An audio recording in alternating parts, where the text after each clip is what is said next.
So while we were at the South Florida Fair down in Palm Beach, we got to meet some cool characters from the University of Miami. We got to catch up with them later for a quick interview. I'm Nate. I'm Josh. I'm a junior in aerospace engineering, and yeah, I'm a sophomore in mechanical. Awesome. I was a mechanical engineer before I switched out because the calculus just wasn't cutting it for me. So, but I switched over to business. I went to Florida Polytech and I started the robot fighting team there. But you guys are the founders of the U Miami robot fighting team, correct? Yes, we're currently trying to get off the ground. Cool. Yeah, it's been an unofficial club, so it's just been like a group of kids meeting up. But this semester we're trying to make it official. Yeah, and you guys did pretty good. Tell me about how your fights went and how you felt about them. Yeah, so we lost both. I could send you the videos to them if you'd like. Yeah. But on the second one, it was pretty satisfying, at least, that we got to show off that our bot worked, at least, since we had a good egg beater drum weapon that shot Gallo 12, which was our competitor, up into the air a few times. Unfortunately, our armor wasn't very strong, so that kind of got beat up, and that's why we lost the match. But before that happened, things were going pretty well. But overall, the second day when we actually had the bot more working, I would say it was very relieving one, because we were in the pits just trying to piece things together up to the last minute. You know, the thrill of getting your bot to work. Yeah. And getting a few good hits, so that was exciting. And it just showed that we do have a good weapon. We just need to work on taking a hit or two. Yeah. We could throw the punches, but we couldn't take them. Yeah, I definitely got to teach you guys about my favorite material.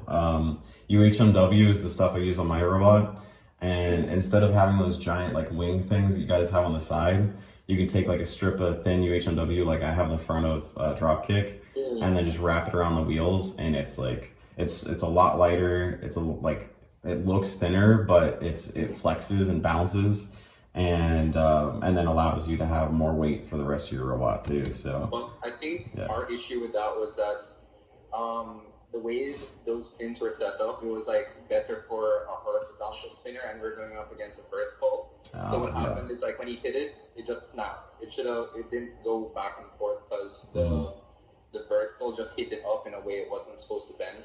So we were just thinking about that the same way, and we're like, oh, we should have just turned it sideways, and it would have just flexed in the right way. So we definitely need to do a little better job about material choice. But we're still learning. Well, it didn't hold up terrible. I mean, it was still not bad, and I'm sure that like it makes it easier. Like, you don't have to machine anything, you know, with 3D printed. That's definitely been some of our issues here, because I mean, there's not a ton of other clubs doing stuff in the machine shop. So when we tried to ask the machine shop here at U Miami to do stuff for us, it definitely took a while.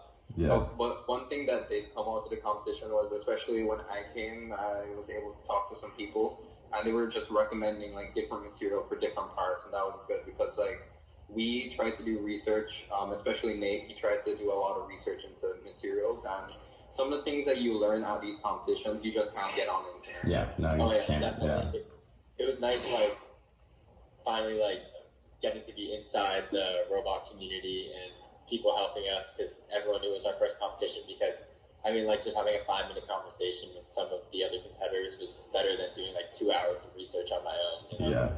Yeah. That was nice. So I just want to say you guys did phenomenal for your first event, and that weapon was actually pretty scary. A lot of people were pretty concerned, and you guys had to fight French Revolution in the first round. That's a pretty tough one to have, and you almost tore its weapon off too. That is true. We did break their weapon. You guys did a great job. My first couple fights, like, the robot moved a little bit and then just stopped moving. And because I didn't have hubs, I had like lock washers and stuff, and they were like trying to compress the wheels, and it was like eating through the wheel, and it was bad. It was so bad. And I think I went like 1-4 at my first event. It was like a round robin tournament, so I had to fight everybody, and I just kept getting my butt kicked over and over again. But yeah, no, you guys did. That was impressive to me. I would really love to see you guys go up to if you guys do get the time and have like the budget for it, go up to UF. And they have an event that is like college, like it's like college only, and that would probably end up being like you guys, UF, and then Florida Polytech, my alumni, and then you can compete with everybody up there. And I hear it's a pretty good time, and it's pretty close to my neck of the woods. So it was awesome getting to talk to you guys. I know we didn't have a ton of time because you guys got to run back to classes, but congrats, guys. Thank you. Yeah, hopefully we'll see you soon. Thank you, Ron. Yeah, I'll see you guys. Have a great rest of your day.